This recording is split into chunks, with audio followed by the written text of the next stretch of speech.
Hylton v. United States, 3 U.S., 3 Dall.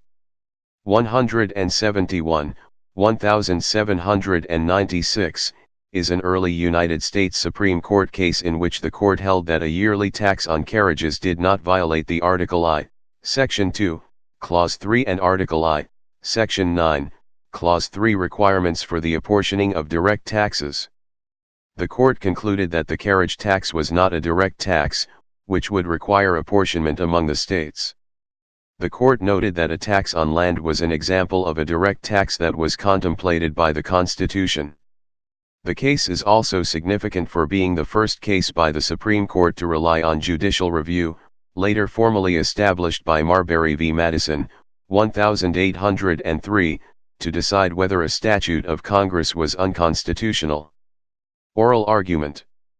Alexander Hamilton argued before the court on behalf of the government and claimed that the tax was a valid use of the power of Congress. Justice James Dall wrote 2 days after the event, "Mr. Hamilton spoke in our court, attended by the most crowded audience I ever saw there, both houses of Congress being almost deserted on the occasion. Though he was in very ill health, he spoke with astonishing ability, and in a most pleasing manner, and was listened to with the profoundest attention.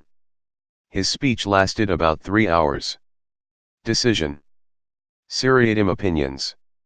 The justices at the time, rather than issuing a single opinion of the court, instead issued seriatim opinions, with each writing separately and in turn reading a separate analysis.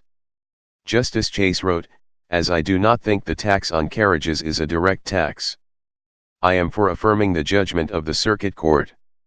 Justice Patterson wrote, "All taxes on expenses or consumption are indirect taxes. A tax on carriages is of this kind, and of course is not a direct tax. I am, therefore, of opinion, that the judgment rendered in the Circuit Court of Virginia ought to be affirmed."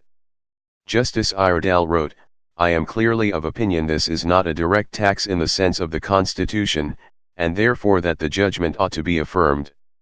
Justice Wilson wrote, "I shall now, however, only add, that my sentiments, in favor of the constitutionality of the tax in question, have not been changed." Other comments. Regarding the definition of duties, Justice Samuel Chase wrote, "The term duty is the most comprehensive next to the generical term tax, and practically in Great Britain, whence we take our general ideas of taxes, duties, imposts, excises, customs, etc., embraces taxes on stamps, tolls for passage, etc., and is not confined to taxes on importation only." On the issue of judicial review, he wrote, "As I do not think the tax on carriages is a direct tax, it is unnecessary, at this time, for me to determine, whether this court, constitutionally possesses the power to declare an act of Congress void, on the ground of its being made contrary to, and in violation of, the Constitution, but if the court have such power, I am free to declare, that I will never exercise it, but in a very clear case." Subsequent history. The court's interpretation of federal taxes on personal property as indirect taxes lasted until the 1895 case of Pollock v. Farmers Loan and Trust. Co-writing for the majority in Pollock, Chief Justice Fuller explained, "We are of opinion that taxes on personal property, or on the income of personal property, are likewise direct taxes." The Congressional Research Service lists the Hylton decision as having been overruled by the Pollock decision. In 1913, the 16th Amendment was adopted, overruling Pollock relating to taxes on income from real estate and personal property. The amendment did not address taxes on personal property itself. Writing for the majority in the 1916 case of Bruce-Haber v. Union Pacific Railroad Co., Chief Justice White explained that the amendment contains nothing repudiating or challenging the ruling in the Pollock case that the word direct had a broader significance, since it embraced also taxes levied directly on personal property because of its ownership, and therefore the amendment at least impliedly makes such wider significance a part of the Constitution. In the year 1916, while presiding over Stanton v. Baltic Mining Co. 240 U.S. 103, the Supreme Court said, the meaning of the 16th Amendment as interpreted in the Bruce-Haber case.